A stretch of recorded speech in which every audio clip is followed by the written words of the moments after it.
you with your thing. It says live. And we are live. So welcome back everyone to another Think Young's webinar, specifically in the series of our Hidden Inventor campaign, which if you're familiar with Think Young, it's something we started a year ago, and we're very proud and very happy that it's continuing, and it's continuing with the support of Ericsson. For the one of you who are based in Brussels, early next year, you will see billboards all over the town like you've seen last year. The campaign already started. We already visited some schools. Over 600 teenagers have been hearing about the importance of inventors. And speaking about important inventors, today we are here Q&A with Sophie Wilson. It's a great honor and a great pleasure to host you, Sophie. Sophie, first of all, personally, it's the first commander of a British Empire that I speak to, so I'm also particularly excited about it. And for the one of you, most of you know Sophie, I'm sure, but for one of you who don't know, she is, among others, the inventor of the ARM microprocessor, which is today used in and produced over 200 billion microprocessor in the world. So it's literally everywhere and has impacted all our life. We will be taking some questions from the crowd who's watching us on the different platforms. So please, by all means, if you have any question for Sophie, just write it in the platform you're watching us, and we will take some time later. Today, Sophie, your invention are used in thousands of day-to-day products, literally everywhere, including mobile phones, tablet, digital television, even video computer games. So a lot of teenagers who daily use computer games, they use your products, and that's definitely something extremely important. So first of all, thank you for being with us today. You have spent a major part of your career researching and contributing to computer science. Can you tell us a bit about your background, your educational path, and how you ended up becoming such an inventor of computer technology? Well, I just grew up in a family with two teachers, and teachers are fairly poor people. So my parents' response to that was building everything. So I grew up in a house where my father had made a car or two, had converted vehicles, built all the furniture in the house. My mum had done all the soft furnishings, and many of our clothes were made by my mum. So I grew up in a world where things were made by people I knew. When mum needed equipment for her physics lab, we didn't go out and buy it. We went out and bought the parts and made it.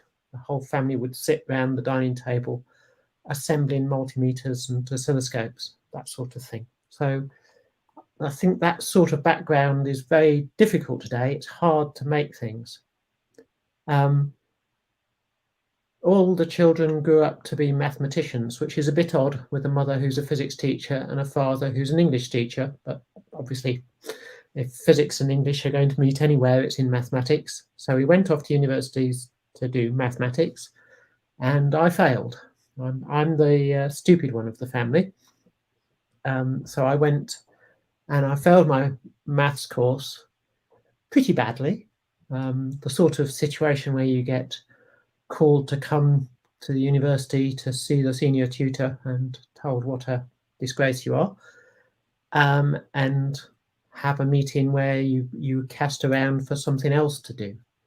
So I'd grown up making things, so we picked computer science of all the possible ways to rescue my university career. And so I went off and did that, or rather I just continued the family tradition of making stuff. And that tradition of making stuff meant that when Hermann Hauser wanted to form Acorn Computers, he looked around the university for people who could do stuff and found me.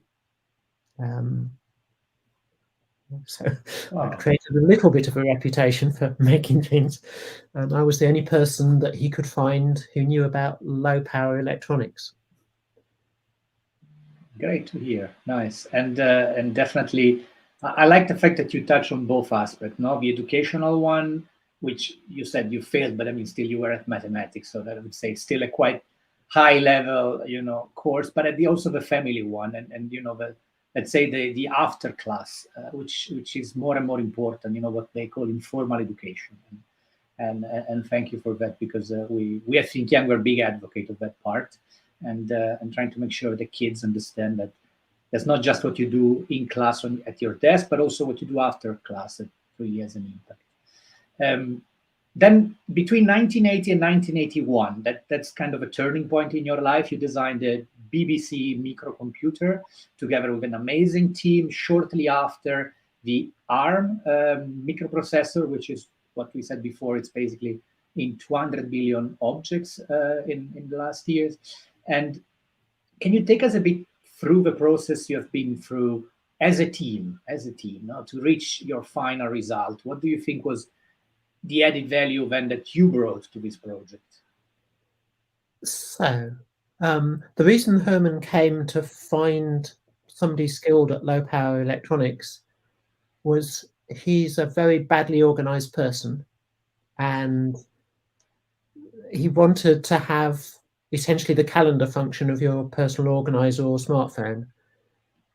Only this was 1979 and such things didn't exist. So it would have to be built, and it would have to be made by somebody who could handle low power electronics. So he approached me with a single mission of, can I build him his electronic pocketbook? And that was fine. So I said, yes, I can probably do that. I shall go away and draw up some designs, and I would come back and visit him periodically with my folder of drawn up designs. And the world turned when he discovered that in my folder of designs were not only the ones I was doing for him, but all the other ones that I did. Okay. So I designed all sorts of other things, including my version of a starter kit for a microprocessor. That became the Acorn System 1. Yeah, Herman lost interest in the electronic pocketbook and said, will that work? And I said, of course it will. So we built that instead. So I didn't go home from university that summer. I just stayed in digs and built that first Acorn System 1. That made Acorn sort of come into existence with a dual role. Herman had started a company called Cambridge Processor Unit, which was a consultancy for helping people use microprocessors. He was a big believer in them for the future. 1979, microprocessors barely existed and very few people knew about them. So the dual role meant that we consulted for people and built them what they wanted, but we also sold things to the public. And so the Acorn System 1 and the system range built up, and Chris Curry left Science of Cambridge and wanted to make a home computer like Science of Cambridge had. So he did that with that was the Acorn Atom, and it was a computer that the rest of us in the company didn't really like very much. So we started building a prototype called the Professional Atom, Proton. And that prototype would be the answer to life, the universe, and everything, and have all mistakes erased and do everything we wanted. And we argued for a long time about what it would be. And that was difficult because there were people who wanted it to be a scientific computer, an office computer, a home computer, and all sorts of things. So one of my contributions was to break that logjam by saying it will be a computer built in two parts. One will be an I/O processor and the other one will be a language processor, and you can specialize it. Then Chris Curry got hold of the idea that the BBC wanted to make a program about computers, and they were having difficulty finding a company to make them the computer they wanted. So he asked them to come to Cambridge and look at the prototype of the proton, which we didn't have. We were still at the stage of arguing about it. There was no prototype to see.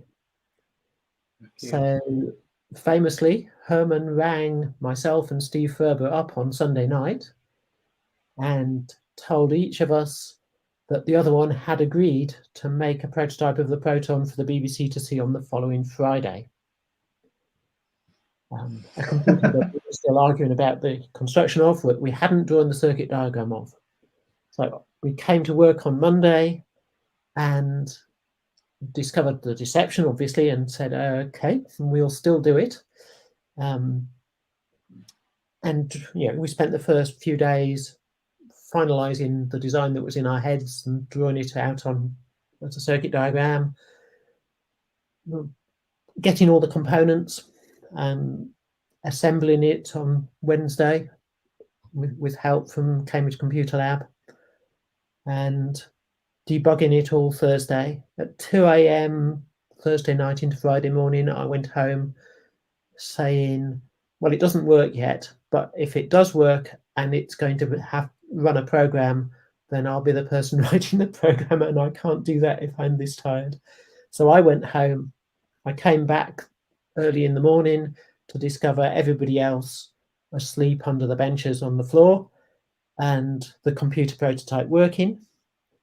So I very quickly started porting an operating system to it and a copy of the basic interpreter. The BBC arrived at 10 o'clock, by which time I had most of those things working, which was a little bit hectic. And when they came into the building, Herman and Chris Curry stalled the BBC.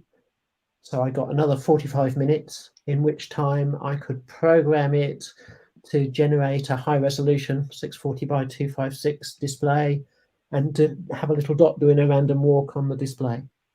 So when they came into the lab, they saw a working prototype of the computer. Wow. Which didn't exist before that. So that sort of thing is impossible without a team of people. You can't do it by yourself, you die. Yeah, well, fantastic story. I mean, thank you for sharing it with us. And I'm sure if we had the crowd here, we would probably clap in their hands, because it's really, sometimes you hear stories like, to go to the moon, it took 3 years, an amazing story like this one, a very short deadline, very short time, a lot of brain behind. But then nobody really tells you what hour by hour or day by day happens, and you guide us through this, which is extremely interesting to see. And at the end it worked. So that's definitely the most interesting part.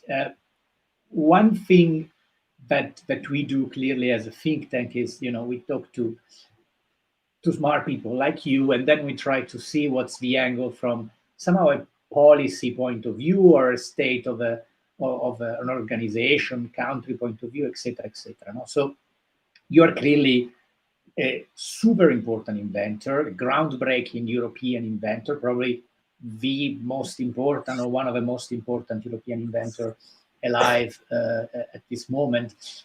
But what do you think about Europe now? If you look from an inventor point of view, do you think we have a necessary infrastructure, tools? I mean, you mentioned Cambridge, which clearly is, when it comes to innovation, one of this hub that definitely keeps producing a lot of this. But do you think in Europe we have the right frameworks to push innovation forward, especially when you think about the next generation, or when you think about young people?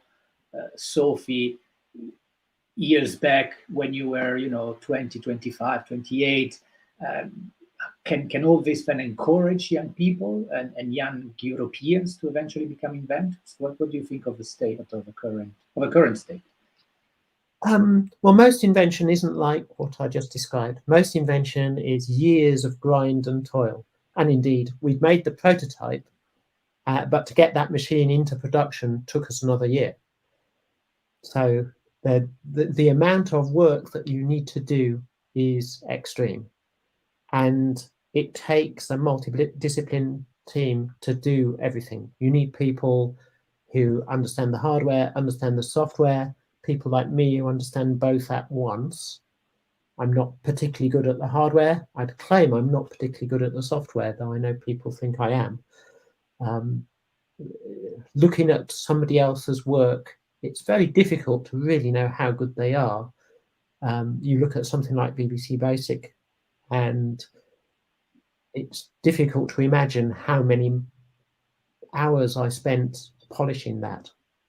I wrote BBC Basic from 1980 through to about 1994. So I spent about 14 years in full writing it. So even the early ones, they had an enormous history of me writing a lot of code. So it's very difficult to imagine doing that sort of thing without support. I get to do a lot of design that other people implemented. So for the BBC Micro, I designed the machine's operating system, but I didn't code it. People, Paul Bond and John Thackeray, did most of the coding of the BBC Micro's operating system first time round. Working as a team is a skill, and environments that foster multidisciplinary teams are where the most performance occurs. Now, Europe doesn't seem to do that in a multidisciplinary manner. You have tremendous centres of excellence for particular things. So, you go to Sophia Antipolis and you've got people who are tremendously skilled at silicon design, writing RTL hardware, but they don't have even a nearby centre in software. Or you go to somewhere like Leuven in Belgium and you've got people capable of doing the research and design of how a microprocessor and transistor is implemented in silicon. And again, they don't seem to have anything else around there. You did have multidisciplinary places in the past, like Nokia, but they seem to have destroyed themselves in an unfortunate sequence of events. And it's difficult to put those things back together again. I look back at my career and it's sort of seamless. The work at Acorn, at ARM, at Broadcom, it sort of continues straight along, and the momentum is difficult to regain when you break it up. And it's difficult to form those bonds, the working together bonds. If you look at America, things are done quite differently with teams whose members are changing all the time and designers move around. Europe and the UK aren't like that. We tend to form teams that last a really long time because it is what do you think it can be done in this respect? If you were, say, as you said, then good results take a lot of time. So imagine we were planning or you were planning, because me, I'm completely out of it. But imagine you were planning the next 20 years and you say the problem we have is this lack of multidisciplinary approach. Do you think there's something that can be done to foster cooperation in research and innovation, boost Europe competitiveness at the end, with a medium long-term approach? Is there something you think we should be done or could be done, or what would you do? I think it's waste a lot of money. Where politicians get involved, they always want to fund specific goals. They're inevitably short-term and they're inevitably closed in scope. It's very hard to get politicians to sign up to 10, 20 years of endeavour. And you want to spend money very wisely, make the education system better, teach more people more things, and then give them freedom. When I went to university, the state paid most of my fees. My parents had to fund some of what I did, but the state paid. That meant that I left university without a debt, and I could afford to take a really badly paid job with Acorn. It's very difficult to imagine, but I was paid £100 a month for my first year as a take-on. Wow. Which year was it? That's I'm not being 1979. Oh, wow. So when I first worked, I got £100 a month, £1,200 a year, which is ludicrously low. Even if you think about inflation and the value of the pound, etc., no, it was still ludicrously low. And that was a tremendous risk. I wouldn't have been able to do that if I had debts. Totally. So it's trusting people to be creative without a guide, without any weight attached, without debts, and Absolutely. trusting that the creativeness that is found that way is what you need. Because you can look here now and say, oh, Europe's critically short of the ability to produce its own semiconductor chips.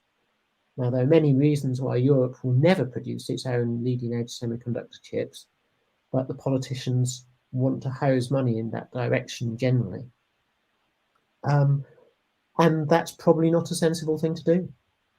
It is a world economy. You can't all be good at everything, so you want to naturally become good at what you can be good at as a country, as a European economy, and allow specialisms to develop, and mix them up, because it's mixing up. I was employed by Herman originally to do hardware. I did spend most of my life doing a lot of programming and architectural design instead. So, yeah. On this one, people I mean, you mentioned uni 1979. So let's say a 40-year career, more or less. I've done a bit of homework. You have generated 59 patents, which means more than one a year, which is impressive. And again, one of those, I mean, they've really turned into extremely widely used, like the ARM computer, and the descendants are now found everywhere. Over the course of your career, with 59 patents, constant, how important were patents? Let's say a strong intellectual property framework. Again, looking and thinking a bit about policy, because when you mentioned politician, that's something that potentially it's a policy that doesn't require much of budget, because it's just protection of what is the intellectual property, but enabling you to invent, continue inventing how important was that in your career? So patents. So patents were an invention by George III. So it's originally the letters patent issued by the Royal Sovereign to protect your invention against competition. So in order to foster the Industrial Revolution in England, the monarch said, if you come here to do your inventions, I will protect you and your inventions from competition by other people. So patents are restrictive. Patents are a bad thing. They're anti. They give somebody a competitive edge by stopping other people using it. And really, you'd like ideas to run free and not be patented. So the sole surviving grace of patents is they do expire. The letter patents last for a fixed time. So again, in the original justification for inventing patents, the idea was to stop people keeping trade secrets, to get things published, even if there was a timescale. So the 20 years timescale, when it's the Industrial Revolution and it takes a long time to develop from one steam engine to the next, to a pump, to a spinning jenny, that probably didn't matter. But now everything moves so fast, that 20-year timescale of a patent is far too long. So a review of how inventors get rewarded and how you get inventors to work together, because you need inventors to work together. I may have 59 patents, but they're in bunches covering particular sets of features all at once. And you can't do that without a lot of people working together at the same time on something. So many of those patents, I am the single named inventor, but a decent number of them have multiple authors where we multiply invented the same thing working in close collaboration.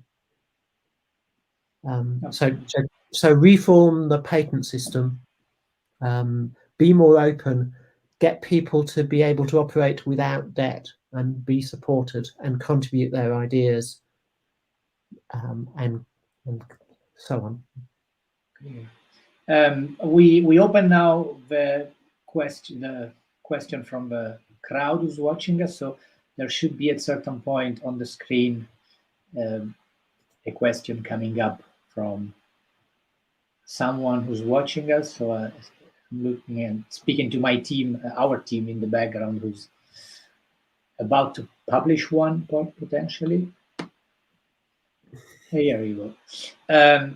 Currently, this is Evelyn. Currently on Facebook at the moment. Currently, because of schools closure, so we're looking at COVID and a lack of access to digital infrastructure, many young people face limitation for their learning.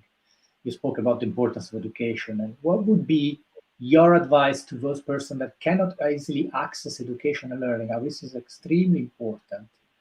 We're speaking about rural areas, we're speaking about access, we're speaking about digital divide. We can talk for 20 hours about it. So thank you, Evan, for the question. Sophie, if you can take it 20 seconds, that would be great. So why did Herman come and find me as an expert on low power? Well, in 1971, RCA published the CMOS data book. CMOS would go on to become the way that all transistors are designed. And I bought their data book and I read it cover to cover many times. So books are great. And the modern version of books, PDFs that you download from the internet, are great. Wikipedia's less great, but at least it gives you a start. So find things, read them, understand them. You don't need massive infrastructure to do that. Go to a library. Clear. And also, I think one thing you probably you said, I mean, that's something that less and less people do. Read them several times. It's very rare, I think, to find people who read the same book like 10 times. It's really rare, no? Read, understand, become an expert. Demonstrate your expertise. So it wasn't enough that people knew that I'd read the RCA CMOS data book. They also knew that I'd built things out of CMOS. I had practical experience and could demonstrate that I could do stuff. So that's the second bit. So read, understand, learn, and then practice. And practice makes perfect. And nowadays, if you're going to do it in software, then there are all sorts of multi-platform contribution systems that you can join together and work with people on. So do that, do stuff. By doing, you learn better than just by listening in class. Yeah, which is what you were doing with your parents. Now, if we go back to the very beginning. Yes, we did things, practical things. We are, I would say, widely famous for trying to be as much as possible on time. And we promised you we would stay until 5:30, so we still have 2 minutes. But if you allow, we'll probably ask a couple of more questions, which will probably take 5 or 6 more minutes. Up to you. I don't. I have time for 5 or 6 more minutes. That's not a problem. Wonderful. Thank you very much. So, second question, Michelle from YouTube. I mean, watching on YouTube, not from YouTube. Hello, Mrs. Wilson. I wanted to know if, looking back, would you have done anything differently throughout your career? It's very difficult to look back and say, I should have done that differently, knowing what I know now, because doing it the way you did it in the first place, even if it was wrong and stupid, taught you something. So no, I don't think I could change anything to advantage. I made mistakes, lots of them. I learned from that, and you can't eliminate the mistakes because then you eliminate the learning. Thank you for this, because you said it before, you're saying it now. Another thing we're extremely big advocates of is, fail fast. if you can, fail forward, and then make mistakes and go ahead. That's really important. It's all an iteration today. We live in a world where, you need to constantly do the small improvement. A last question from the crowds. This is from, okay, so we're covering all the platforms today. Hilar is watching on LinkedIn. Did you ever feel uninspired or with a lack of creativity? And if yes, how did you overcome that? That's also during COVID. It's quite an important question because clearly staying at home doesn't really help much creativity. Thank you, at least personally, thank you very much for your insights. This is enough. All of them. So how do you overcome lack of creativity? So, as it were, the computer architect's version of writer's block. You go and do something else. Go for a walk. Play a computer game. Do not ever sign up to Facebook. I had a massive advantage over people today. There was no digital distractions. There were no dings of email going off, tweets, Facebook, instant messaging, etc. Unsubscribe from all those things. They suck your time in ways you wouldn't believe. So everything, go to a museum, look at the works of great painters. They're astonishing. And again, just like what I said earlier, when you're looking at a painting, it can seem impossible that anybody actually sat there and did that. And the secret is it took a lot of time. It really was hard work, and they did that. And so you've got to spend a lot of time on things. You can't really do that if you're being tweeted at. Great. If I can close on a question similar to this, but more than tailored to the inventors, would you have any recommendation for young inventors, for future inventors? Study maths. Maths isn't just arithmetic. Maths is critical thinking in a nutshell. It teaches you how to break problems apart and put them back together again. So maths is the basis of science and engineering. Study maths, do well at maths. Then add the other things. Thank you. Absolutely. Thanks very much. Really, I would stay here for hours, and I'm sure also people watching us. The video will be then available on our platform. So if someone just joined the last 10 minutes, you can watch everything live immediately again after this call. As I said, the campaign called Hidden Inventors, which runs under the hashtag Hidden Inventors, is already started. Will pick up and go big in January, February.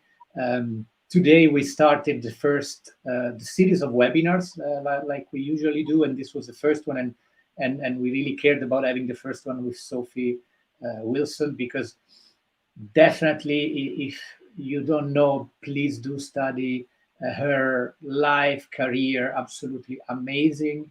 Everything, Sophie, you have done, it's literally everywhere around me in this moment and around us watching this. And you do it with such a clarity and peace, which is really inspiring. So I'll make sure to watch it myself again, because it was really nice to hear you. And thank you very much for your time and for how nice you've been to our team as well. Thanks to the team who put this together, definitely. As always, there is a lot of people behind the background who help. The last and most important thanks goes to the partner of Think Young in this endeavor to discover European inventors, which is Ericsson. And thanks a lot, Sophie. Thank you very much. Have a wonderful, weekend almost. It's coming. Thank you. Thank you.